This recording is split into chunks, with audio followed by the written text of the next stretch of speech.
Bonsoir tout le monde. J'ai failli faire un tantrum au supermarché parce que j'ai été acheter des canettes d'eau minérale parce que je suis en train de lutter contre une addiction grandissante au coca. Donc je me suis dit, si j'achète des canettes d'eau minérale, ça va me... Vous voyez, ça me donne un peu cette impression d'avoir quelque chose de gazeux et quelque chose qui est dans une canette. C'est terrible. C'est la seule drogue que je me permets, le coca, mais il va falloir que je l'arrête.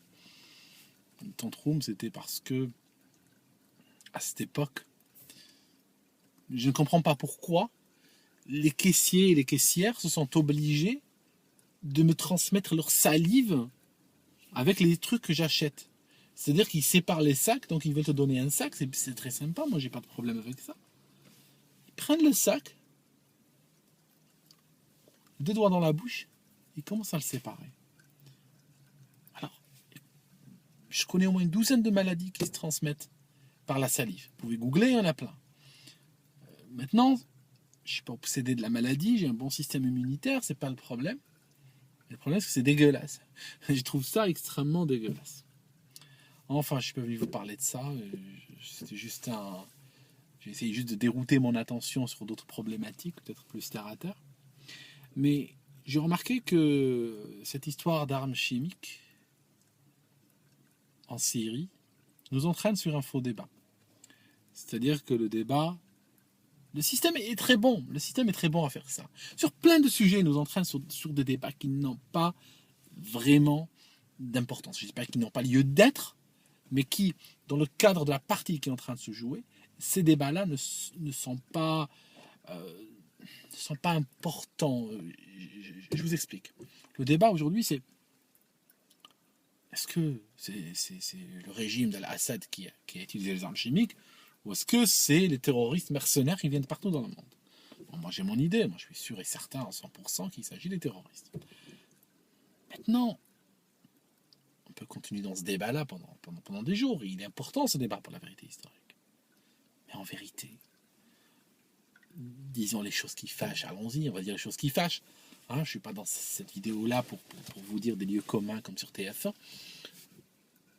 En vérité,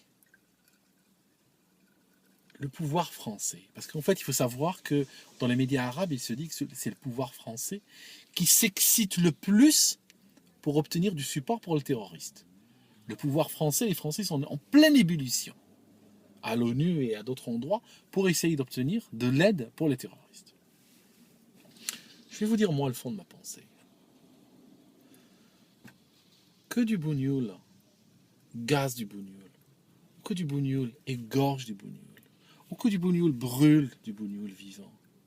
Vous croyez que le système français, vous croyez que les hommes politiques français ont quelque chose à foutre? Sincèrement. Que ce soit le régime d'Al-Assad qui utilise des armes chimiques, ou que ce soit les terroristes, qu'est-ce qu'ils s'en branlent? Ils n'ont aucun problème avec ça. Vous croyez que violer un enfant, lui arracher les yeux puis l'égorger est moins cruel que de le gazer? Je préfère être gazé, moi.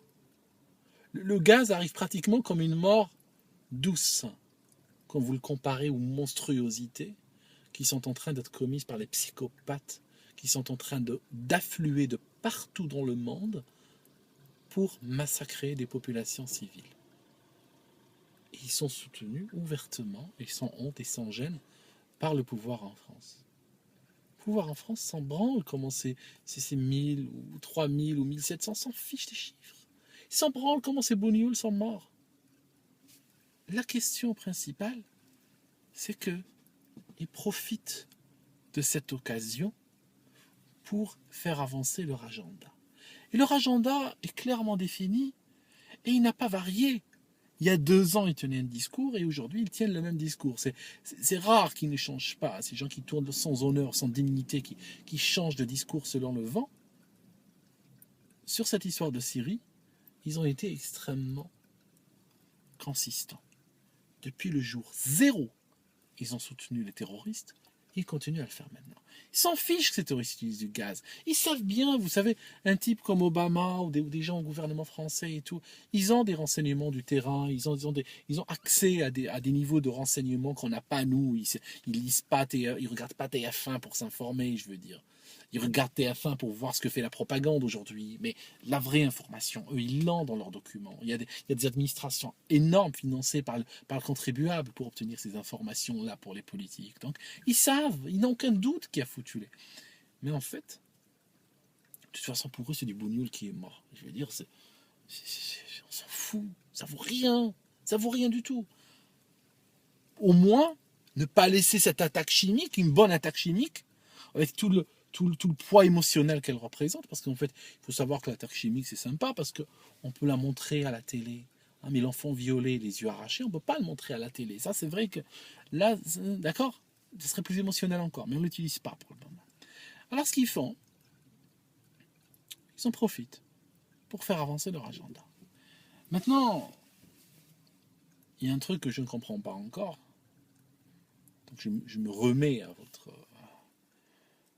sagacité, c'est pourquoi le pouvoir français cherche à ramener au pouvoir, à la tête de la Syrie, ces monstres sanguinaires.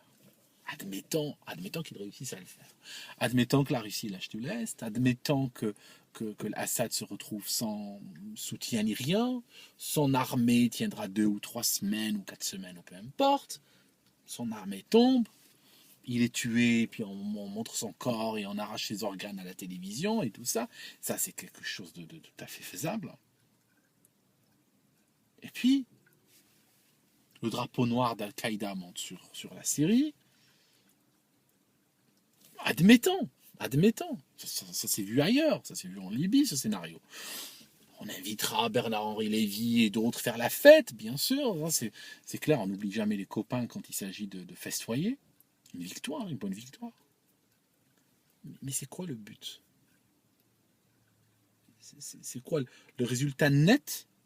Est un monde plus instable, le résultat net est un monde plus dangereux, le résultat net est un monde, même si aujourd'hui, ce qui marche, il n'y a que l'argent qui fait tourner le monde et les gens et tout, même pour le climat d'affaires, pour l'économie, pour tout ça, on arrive à un monde qui est moins propice,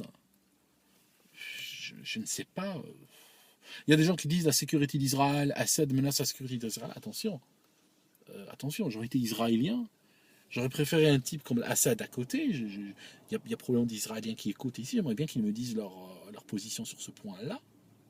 J'aurais préféré Assad au pouvoir, même si le gars, il a ses hauts et ses bas et tout ça.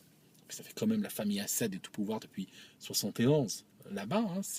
Et c'est pas des monstres que d'avoir des gens qui sont capables d'égorger un type et de manger son cœur qui bat encore.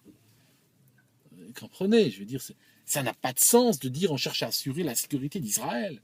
Ça n'a pas de sens. C'est fou. Je ne me sentirais pas à l'aise si j'étais leur voisin. Je ne comprends pas. Il y a quelque chose qui bloque, il y a quelque chose qui n'est pas clair dans ça. Comprenez? Alors c'est pour ça que je cherche des petits problèmes aujourd'hui, comme le problème du coca ou le problème de la salive sur les sacs et tout ça. Juste pour éviter de réfléchir à toutes ces histoires. En tout cas, merci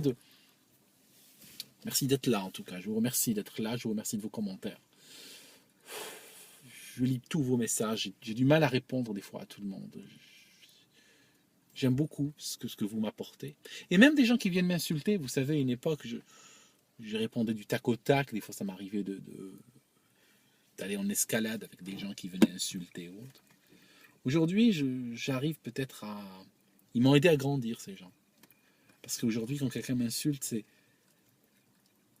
c'est l'occasion pour moi de grandir encore. C'est l'occasion pour moi de ne pas aller dans son répertoire.